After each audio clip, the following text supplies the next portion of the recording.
Hi, my name's Connor James McDevitt. My coworkers call me Connor, man, bro, or dude. My son calls me daddy, pronounced dati. I always told myself when I had kids they would just call me father or dad because I didn't want them to sound baby. But when I actually had a child, I realized that he is my baby and he can call me whatever he wants. And I'm grateful for him every single day. I'm 26, or actually 27 now. I always forget how old I am. But I've been a dad since I was 21. It wasn't necessarily on purpose, but I'm happy that I'm now married with a wonderful wife and son. I think about being a better father every day. I want to give my son the best life possible.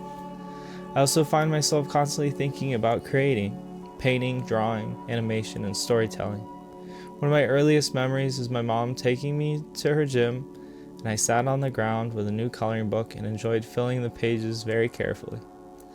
And when she told me it was time to go, I just wanted to keep coloring. In second grade, we had to draw flowers to show the life cycle of the plant. I wanted to put so much effort into what I made that I skipped lunch. I was hungry, but I chose to finish my drawings because I wanted them to look good. In first grade, my best friend's dad was a professional artist. He had a profound effect on me. He made animated TV shows, comic books, video games. He wasn't stuck in a box. He could switch between different styles for different audiences, and he would even pay us a few cents or maybe a few euros to make art. I remember from a very young age the pride of having a vision in my head and using paper and crayons to make it a reality. But I also remember the frustration. If I accidentally colored outside the lines, I felt full of rage or maybe sadness. I scrapped so many projects because they didn't match the vision in my mind.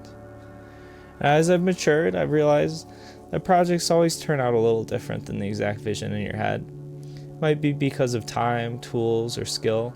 Regardless, it's better to execute and put it out full send than to leave it half finished. Art can be a lonely road where you have an irrational desire to create things that are meaningless to others.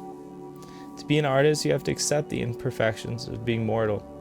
When you achieve a certain amount of maybe zen, you can even celebrate those imperfections. I grew up moving around a lot. And moving around a lot, I've often felt like an outsider. Because I grew up in another country, I missed a lot of American pop culture references.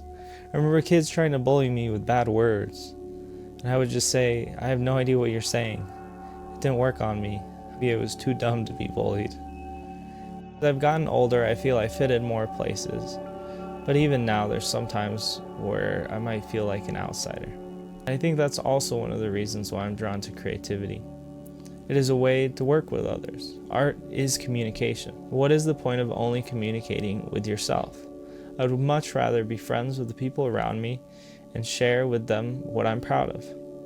If I like an idea, then there's probably at least one other person who likes it too.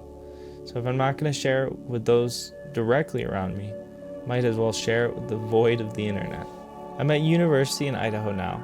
We moved here right as our son was born, and I have been married for 5 years to my wife, Leah, and she is my love and best friend for life. Sometimes I struggle with balance. I spend so much energy making stuff that I worry I don't give enough to my relationships. It is a continual battle that I think everyone goes through. When I finish a project, I feel accomplishment, but immediately followed by the feeling that I need to be doing more. Since being married, I've tried to avoid distractions as much as possible and focus on my family, my health, and doing the things that make me grow as a person. I've made over 250 videos in just the last 3 months. I've dived deep into claymation, rotoscoping, and songwriting. I'm finishing up on my 3rd album. I'm painting again. I've realized I don't need to tell extraordinary stories. I just want to tell human stories that people can connect to. If I can make someone laugh or think, then that's cool. I'm Connor McDevitt, and I'm an artist. I'm a human, and I'm looking forward to the present, and I hope to never stop creating.